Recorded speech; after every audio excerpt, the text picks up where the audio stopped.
You are about to experience the outermost reality.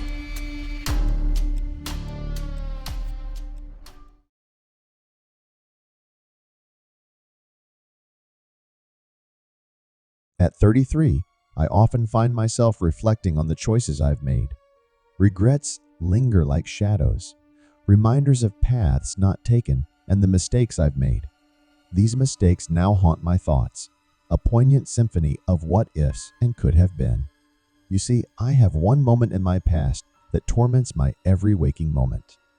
My name is Brian Thompson, and when I was 18, I took the life of someone I loved so dearly. You see, my parents died when I was only 6 years old. They passed away unexpectedly in a car accident. I was lucky enough to be raised by my grandfather, James. I barely remember my parents, so I looked to my grandfather for guidance and care growing up. He taught me to be an independent thinker and a man of principle. I respected and loved him so much that we never had a disagreement that turned into an argument. The only time I recall grandfather getting on me was when I was a freshman in high school. I skipped a class group project to get home early to celebrate his 71st birthday. "Brian, why are you home so early?" grandfather asked, looking concerned. "I skipped group study to celebrate your birthday early," I replied, as I could see the disappointment in his eyes. With a stern voice, he asked me to sit down. "Brian, you are never to sacrifice your future for me. I have lived my life, and you now need to invest in yours. It would help if you had stayed after school and fulfilled your obligations. Your parents loved you and would have wanted you to grow up and realize your full potential. Promise me you won't ever do that again." I understood my grandfather, and I never disappointed him after that situation. I decided to double down on my studies, and as a result, as a senior in high school, I received a full-ride scholarship to the top engineering college in the state. My future looked bright and promising. Unfortunately, I never reached my full potential because my life was turned upside down on May 18. It was like any other morning before school. That day, my alarm failed to wake me because the clock's battery died. I woke up 15 minutes later than I usually do. Despite running late that morning, I had enough time to make breakfast. I remember starting the stove, quickly making breakfast, and jumping in my car. I made it to school on time, but I asked myself whether I had turned off the stove after making my eggs. Anxiety filled my mind as I couldn't recall turning the stove off. I sped home concerned about grandfather, who I knew might still be sleeping. I had a dreaded knot in my stomach as I unlocked the front door to a blinding cloud of smoke. The kitchen, engulfed in flames, painted a horrifying picture of my carelessness. I screamed for grandfather as I rushed in to get him. The blistering heat surged as a wall of crackling flames stopped me. My throat constricted with every breath, but I was determined to get grandfather out of the burning house. At that moment, a firefighter grabbed me and asked if anyone was in the house.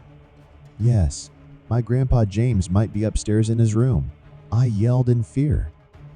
The firefighter ran in and got him out of the house. Grandfather was immediately placed in an ambulance and treated with oxygen. My hopefulness immediately turned into a nightmare scene when the emergency medical technician turned to his colleague and yelled for the shock pads. Grandfather had a cardiac arrest, and the EMT frantically worked to save his life. I hear them shout clear as the shock surged through grandfather. Despite their heroic efforts to revive him, he passed away. The days and weeks after his death were the most difficult days of my life. The world seemed to slow as memories flooded my mind of all the times I had with him growing up. There was an emptiness inside of me that was indescribable. Despite friends reassuring me that it wasn't my fault the house burned down, I blamed myself for my grandfather's passing. Those were very dark times for me. I would let the deadline for my acceptance to my full-ride scholarship pass. When the college personally reached out to me, I told them I would not be attending college in the fall. My life was so lonely that I even considered what it would be like if I wasn't around anymore. I finally got a glimmer of hope when I ran into an old high school classmate. Every day, I visited my grandfather's grave. One day, I heard someone call my name. "Brian, is that you?" I turned around and noticed it was Kelly from my science class. I asked her what she was doing here, and she mentioned that she was paying respect to her grandmother because that day marked her death anniversary. After a brief exchange of words, I asked for her number. The next several nights, we spent countless hours talking. I was able to finally open up to her about the circumstances involving the passing of my grandfather. Kelly was very supportive, and we began a relationship shortly after that. 3 years later, I married Kelly, the love of my life. I don't know what would have happened to me without her. She came into my life and gave me hope to live again. Although we had a loving marriage, our relationship was filled with many other challenges. Financially, we were barely getting by. Living paycheck to paycheck felt like tiptoeing on a tightrope, suspended over an abyss of financial uncertainty. I once had a promising future. Today, I barely make above minimum wage. I keep job hopping, looking for my next big break. Finances were so tight that Kelly and I kept delaying our plans to start a family year after year. My life would change at a single moment when I got a call from my storage company. They let me know they would auction off my belongings if I didn't make a payment to keep my account current. The items in my storage are the remnants of my grandfather's belongings that were not destroyed during the house fire. Admittedly, I last looked through those items when I lived with my grandfather. After 15 years, I decided to bring his belongings back to my apartment because I couldn't afford to keep them in storage anymore. Sifting through the items, I came across an old beige telephone. Just holding the phone in my hands brings me back to 1988 when I used to make calls on it. In a momentary sense of nostalgia, I decided to call my grandfather's phone number. To my astonishment, the phone started to make a dialing noise. I immediately hung up the phone in confusion. The rotary phone wasn't even plugged in. There should be no reason for it to work. I started to question my reality. With my heart racing, I dialed my grandfather's phone number to ensure I wasn't dreaming. Once again, the phone started dialing out. This time, someone answered. "Hello," I paused for a second as the young man on the other side repeated himself. "Hello?" I finally replied, "Hi, my name is Brian. Whose resident is this?" The young man answered confidently, "This is the Thompson residence. Can I help you?" At that moment, what I can only describe as surreal, I heard my grandfather's voice in the background say, "Brian, who's on the phone?" My breath caught in my throat as I processed what I heard. It's undeniable that the voice in the background was my grandfather's. There is no mistaking it. I couldn't believe this scene unfolding before me. I was conversing with my younger self. My jaw was left wide open as I heard my younger self say hello several times. But before I could even reply, he hung up the phone. I went to bed with a nervous but excited energy. You can imagine all the scenarios playing in my head. I said to myself, I could change the course of history. I could have prevented the death of my grandfather in the fire if I had just warned my younger self of my mistake. The following day, I picked up the magical phone and called my grandfather's number. I could feel my heart beating out of my chest. Once again, my younger self answered. "Hello," I immediately responded. "Brian, don't hang up. My name is Brian Thompson. This will sound wild, but be patient and hear me out. What if I told you I am you in the future?" My younger self reacted with skepticism. "Who is this? Did Greg put you up to this?" I remember thinking to myself, "Greg Patterson? It has been a long time since I heard that name." I quickly replied, "No, Brian, Greg has nothing to do with this. Just hear me out. Listen closely. Our voices even sound the same. I am you, but you in the future." I pleaded for my younger self to hear me, but he wasn't buying the story. The 18-year-old Brian sarcastically replied, "Very funny, but you and Greg must work on your pranks because this isn't creative. Tell Greg I'll get him back at school for this. Bye." Understanding the gravity of this situation, I knew I had to get his attention. As a last-ditch effort, I shouted, "You hate your parents for going on that road trip and dying in that car accident. You sometimes wish you died along with them." There was a long, silent pause, and when he responded, his tone now showed solemn. "How do you know that about me? I have never expressed that to anyone, not even grandfather." I could have recounted shared childhood secrets, but I had to tell him I knew our deepest, most vulnerable thoughts.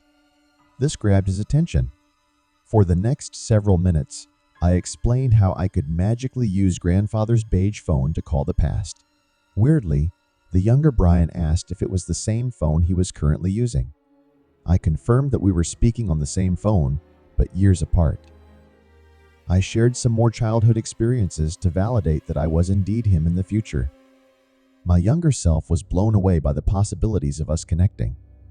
He said he had to leave for work, and I asked about the date. He mentioned it was May 11, exactly a week before that dreaded day grandfather died in the fire. I didn't have the time to warn him about the fire. I emphasized that I would call him after school the following day.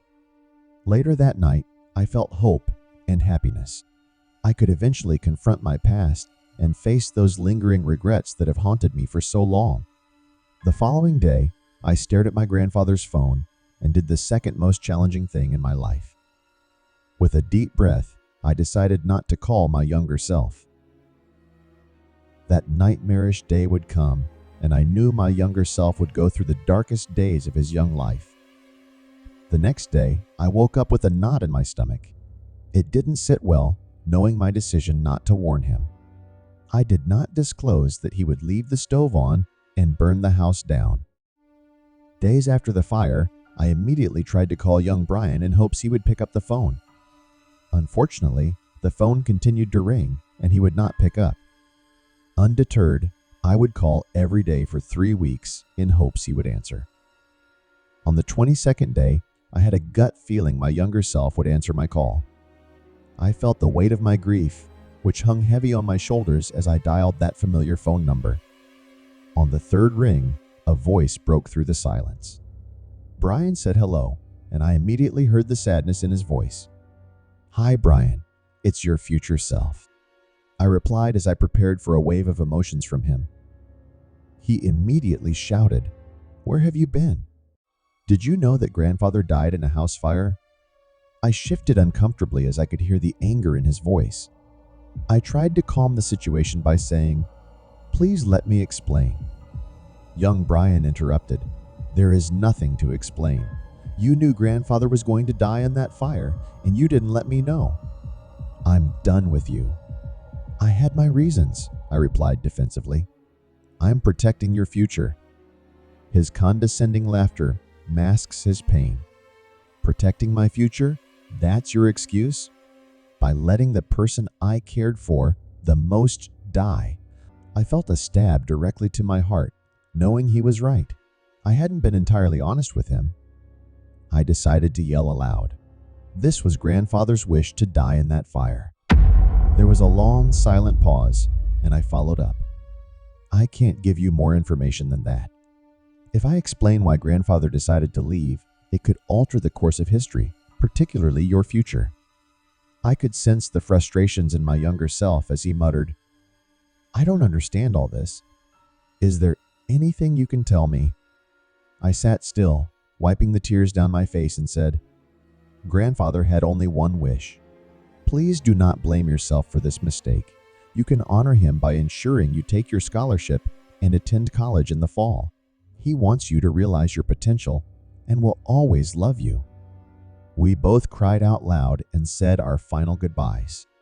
After I hung up the phone, I felt like my heart was being squeezed, suffocated by the weight of sorrow. Talking to my younger self the past several weeks opened old wounds I had suppressed for years. What my younger self did not know was that our initial phone call sparked an idea. I asked myself if I could talk to my teenage self. What if I connected directly with my grandfather? I decided to pick up the magical phone and dial grandfather's number. To my surprise, grandfather picked up the phone. It took a lot of convincing grandfather that the person he was talking to was his grandson from the future. Once again, I had to disclose personal information that only I knew about Grandfather James. I mentioned that he killed an enemy in the war. This secret was so personal to him that he hadn't shared that with anyone.